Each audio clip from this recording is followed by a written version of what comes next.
Bonjour à toutes et bonjour à tous, ce sont les derniers jours de campagne, 6 mois qui vont trouver leur épilogue dimanche soir avec le second tour des élections municipales. À Lyon, il ne vous reste que 3 petits jours pour faire votre choix. Et pour vous aider à discerner, RCF reçoit dans ses studios les 2 derniers candidats encore en lice pour ce deuxième tour. Et après Jean-Michel Aulas hier et sa liste Cœur Lyonnais, nous recevons ce matin le maire sortant, Grégory Doucet. Les élections municipales sur RCF, matinale spéciale. Bonjour Grégory Doucet. Bonjour. Merci d'être avec nous ce matin dans nos studios. Vous êtes le maire sortant de Lyon, élu écologiste en 2020. En dépit de sondages défavorables, vous êtes arrivé en première position à l'issue du premier tour dimanche dernier avec 37,36% des suffrages, devant Jean-Michel Aulas et ses 36,78%. Un peu plus de 1000 voix vous ont séparé. Mais l'entre-deux tours, c'est une autre campagne. Vous avez donc fait le choix de faire une fusion technique avec la liste d'Anaïs Belloissa-Chérifi, députée lyonnaise de la France Insoumise.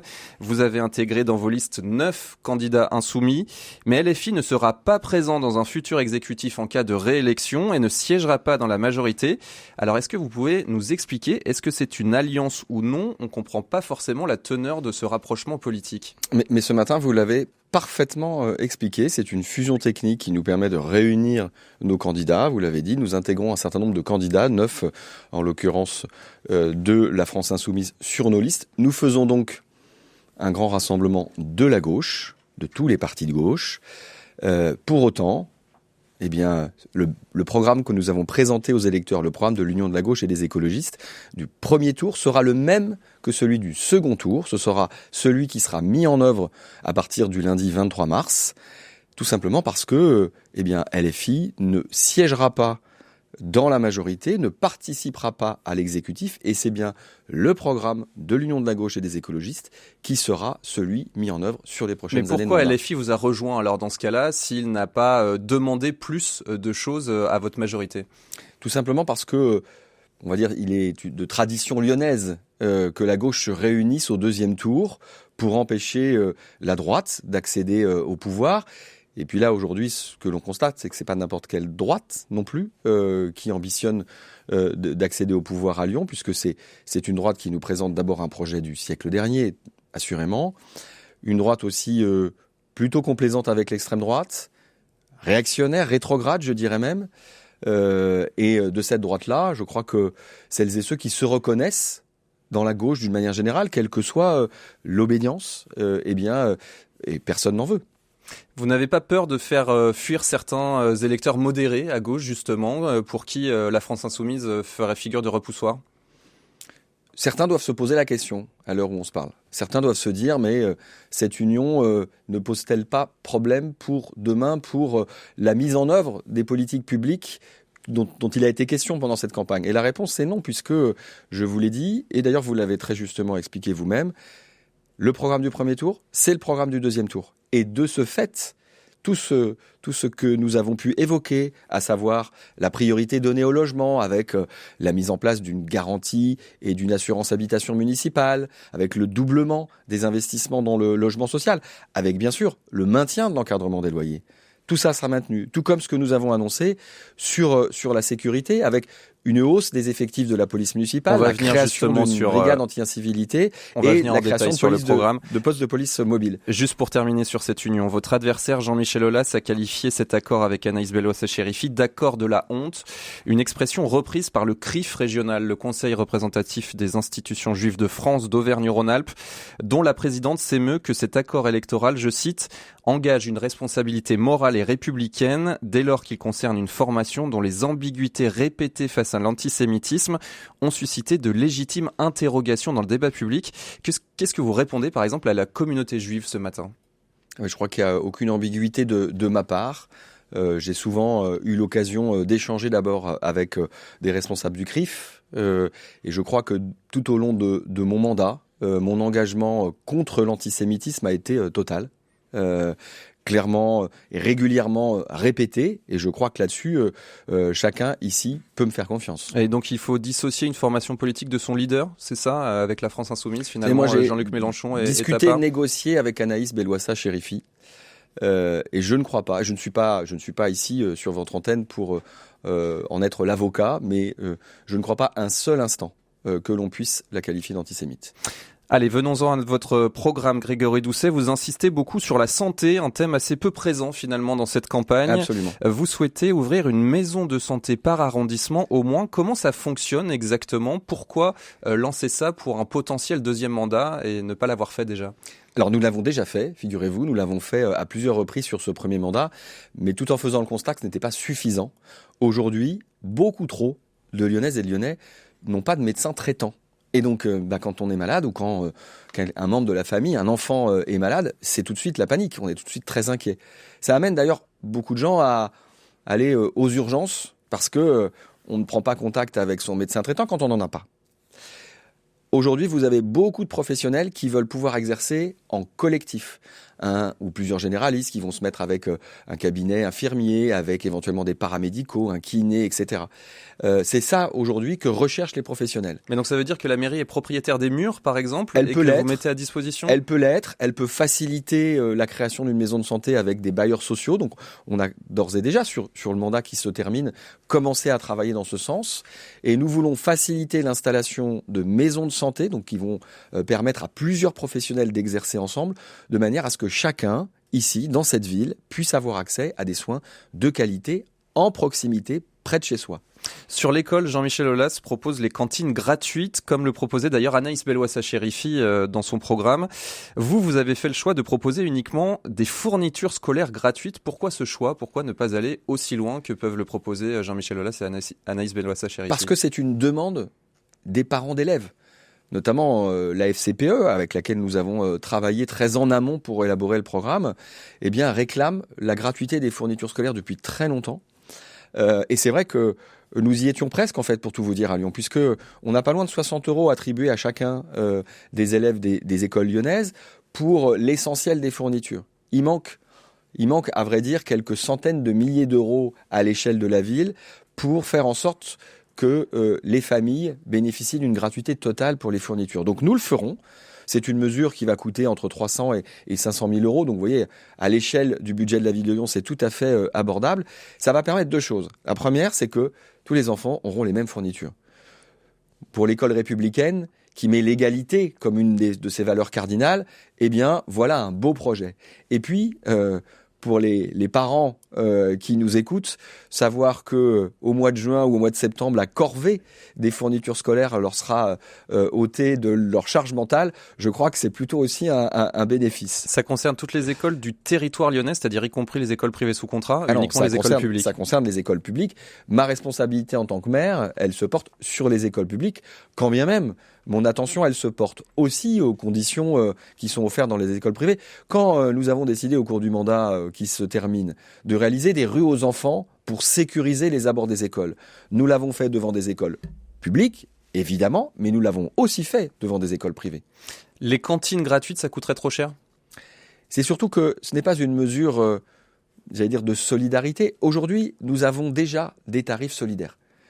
80 centimes d'euros, c'est le prix que payent les familles les plus modestes pour un repas à la cantine. 80 centimes d'euros, vous vous rendez compte ?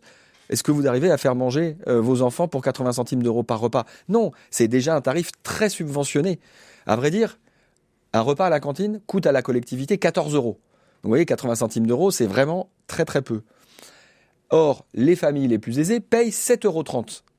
Si demain, on fait la gratuité, à qui fait-on le plus gros cadeau ? Aux familles les plus aisées qui peuvent par ailleurs payer. Donc ce n'est pas une mesure sociale, c'est une fausse bonne idée. Sur la sécurité, revenons-y, vous en avez parlé il y a quelques instants, Grégory Doucet. Comme tous les candidats, vous souhaitez augmenter les effectifs de police municipale. Vous souhaitez les porter à 400 policiers, c'est 30% d'effectifs en plus. Là encore, comment vous comptez vous y prendre, sachant qu'aujourd'hui, l'effectif cible, donc c'est l'effectif qu'on aimerait avoir, est à 364 et il n'a pas été atteint en 6 ans de mandat.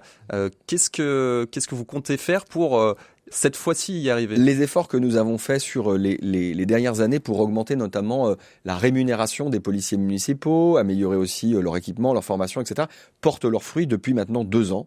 puisque nous avons réussi, après quelques années, on va dire, de dégradation de l'effectif qui avait été engagé sur le mandat précédent, avec une baisse des effectifs, eh bien, nous avons inversé totalement la tendance.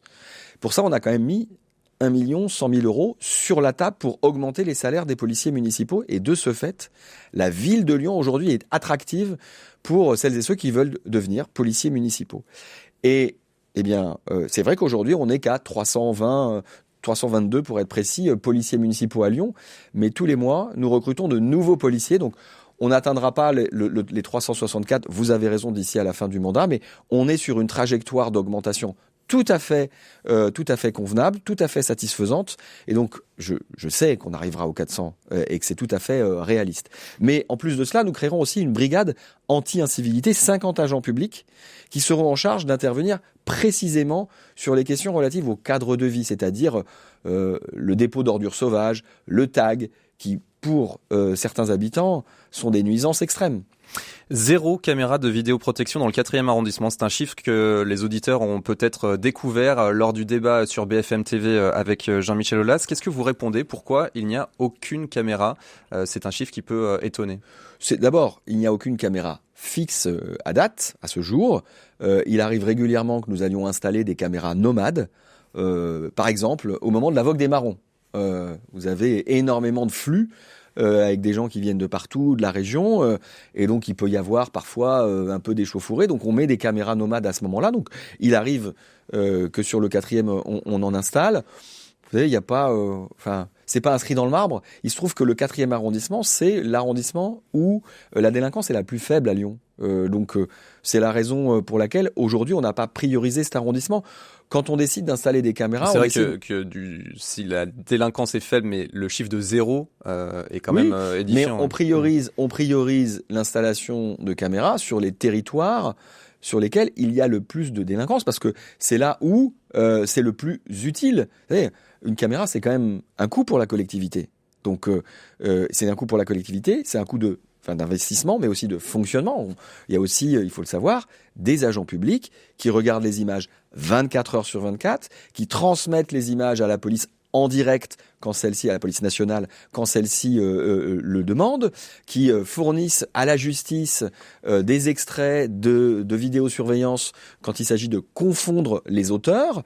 Bon, donc en fait, c'est un travail, on va dire, c'est un travail du quotidien qui a un coût pour la collectivité. Donc on se lance pas dans une couverture comme ça absolue du territoire s'il n'y a pas eu une utilité. Il faut que l'argent public il soit bien dépensé. Il faut qu'il aille là où il est utile.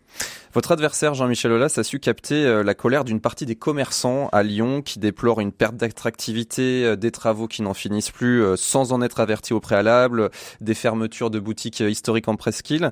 Est-ce que Grégory Doucet, vous avez eu le sentiment de ne pas avoir été assez en soutien des commerçants pendant le mandat qui vient de s'écouler? Alors certains l'ont exprimé et pourtant très régulièrement nous sommes allés à leur rencontre. Vous savez, tous les ans, un budget de 500 000 € est consacré au soutien des associations de commerçants pour que ces associations puissent organiser des actions de marketing, puissent aussi installer, par exemple, des lumières au moment des fêtes de fin d'année, des choses comme ça. Bon, donc nous soutenons les commerçants et dès que nous avons entendu en fait des plaintes d'un certain nombre de commerçants, notamment sur le déficit d'informations sur les travaux, nous avons réagi, nous avons amélioré le passage d'informations pour que les commerçants sachent quand ça commence, quand ça se termine, quelle va être la nature des travaux. Donc on a aussi entendu. Et puis vous disiez, il y a des commerçants qui sont en difficulté, c'est vrai. Certains qui jugent que les travaux ont été pour eux une source de baisse de chiffre d'affaires. Vous avez aussi beaucoup de commerçants qui, parce qu'il y a eu des travaux, viennent s'installer à Lyon. Ne serait-ce que sur l'année 2025, en presqu'île, il y a eu 150 nouvelles installations. Hier, je passais avenue Félix-Faure et je passe devant... l'avenue Félix-Faure qui a été en travaux exactement. Pour le tram 24 bus mois de travaux 12. sur l'avenue Félix-Faure pour la mise en place du tram bus numéro 12 qui aujourd'hui transporte des dizaines de milliers de personnes. Eh bien, j'ai discuté avec quelqu'un qui est en train de faire des travaux dans un restaurant, qui va ouvrir un nouveau restaurant, avenue Félix-Faure, et qui m'a dit clairement, oui, avec les travaux et l'embellissement de l'avenue Félix-Faure et de la place Bir Hakeim, eh bien, je sais que c'était un bel endroit à choisir. Donc vous dites patience finalement dans une situation de transition ? Mais vous savez, on a rien sans rien. On a la chance d'avoir un des plus beaux réseaux de transport en commun d'Europe, à Lyon et sur la métropole. Mais et ce réseau, on l'a enrichi sur ce mandat avec 3 nouvelles lignes de tramway, T6 Nord, T9, T10, plus une ligne de trambus, le TB12 dont on parlait à l'instant. Et oui, il faut passer par une période de travaux qui sont elles-mêmes synonymes d'un certain nombre de nuisances. Si vous voulez, moi, j'ai à plusieurs reprises demandé de la patience aux Lyonnaises et aux Lyonnais parce que je sais que tout ça est pénible. Je le sais. J'en suis désolé, mais regardez les résultats, les bénéfices que nous pouvons tirer de tous ces travaux aujourd'hui. Regardez comment la rue Garibaldi, totalement transformée, avec la trémie qui défigurait le cœur de ville, qui a disparu et qui aujourd'hui a fait place à une grande rue arborée, avec à la fois des voies de circulation, des voies dédiées aux bus qui permettent aux bus de circuler de manière très régulière, très fréquente, et aussi une voie cyclable qui sécurise les cyclistes. Mais on est tous d'accord, quand on habite le quartier, même si ce n'est pas mon cas, que c'est un aménagement absolument magnifique. Grégory Doucet, le maire sortant écologiste de Lyon, est notre invité ce matin sur RCF. Dans la première page de votre programme, vous promettez d'augmenter de 40% le budget dédié à l'hébergement d'urgence. Alors ce n'est pas une compétence municipale et que pendant votre mandat, vous avez sans cesse renvoyé l'État à ses responsabilités pour mettre à l'abri les personnes dans le besoin. Vous aviez même promis au début de mandat 0 enfant à la rue. Qu'est-ce qui fait que l'augmentation du budget serait une bonne solution? On a l'impression que c'est compliqué cette question. Monsieur Cocagne, aujourd'hui, à Lyon, il y a encore des familles avec des enfants à la rue. Est-ce que en 2026, dans notre pays qui a ratifié la Convention internationale des droits de l'enfant, est-ce que c'est possible? Eh bien non, c'est pas possible, c'est pas acceptable. Et je vais vous dire, c'est pour ça que je cite la Convention internationale, c'est que ce n'est pas légal. La Convention internationale, elle nous oblige à offrir un hébergement digne à chacun des enfants. La France s'y est engagée devant la communauté des nations en ratifiant cette convention. Et donc de ce fait, je me considère, en tant que maire, lié par ce texte international. Donc j'ai fait tout depuis le début de mon mandat, ce qui était en mon pouvoir, pour faire en sorte qu'il n'y ait pas d'enfants à la rue dans cette ville.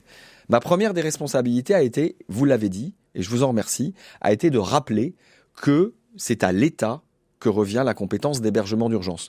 Donc, je demande à l'État, tout simplement, d'exercer sa compétence. Il ne le fait pas suffisamment. Mais vous souhaitez quand même augmenter le budget? Parce que oui, c'est vrai qu'il y a eu des situations où vous avez dû procéder à des expulsions de squats. Non, ce qui a pu vous être reproché par votre propre camp. Parce que je suis réaliste et je suis pragmatique. Et que, quand je fais le constat qu'une responsabilité n'est pas exercée par une autre autorité, en l'occurrence par l'État en matière d'hébergement d'urgence, et notamment d'hébergement pour les enfants, eh bien, ma responsabilité, parce que je me sens engagé par la ratification de mon pays de cette convention internationale, eh bien, je prends les devants et je fais en sorte de mobiliser suffisamment de moyens humains et financiers pour résorber cette crise humanitaire, parce qu'il faut l'appeler une crise humanitaire, c'en est une. Un enfant qui dort dehors, ce n'est pas acceptable, ni dans notre pays, ni dans notre ville. Une dernière question, à quoi ressemble Grégory Doucet 2026 par rapport à celui de 2020 ? Certainement à quelqu'un qui a plus pris conscience qu'il n'en avait en 2020 de la nécessité de passer du temps à communiquer, à se méfier aussi des pièges que certains peuvent lui tendre ou des caricatures qui peuvent être faites de lui. Enfin, je parle de moi à la troisième personne, vous allez dire que j'ai pris le melon, mais ce n'est pas le cas. Je fais beaucoup plus attention à mes expressions publiques, parce que j'ai vu à quel point la caricature, l'outrance, était devenu un sport national en politique. Et donc, je fais attention beaucoup plus à ce que je dis aujourd'hui. Mais par exemple, qualifier Jean-Michel Aulas de Trumpiste, ce n'est pas aussi participer à une forme d'outrance ? Alors, j'ai pas dû le dire très souvent, mais je crois que quand on a en face de soi un adversaire politique qui manipule autant la fake news que le mensonge et qui lui-même est dans l'outrance, à un moment, il faut poser des mots. J'en suis en général plutôt avare. Donc j'ai dû utiliser cette expression peut-être une seule fois, mais je crois qu'à certains moments, il faut aussi savoir dire les choses. Merci beaucoup Grégory Doucet d'avoir été à notre micro. Je rappelle que vous êtes candidat pour une réélection et le second tour, c'est donc dimanche à Lyon. Jean-Michel Aulas contre Grégory Doucet. Des interviews à retrouver sur rcf.fr. Merci à vous. Merci.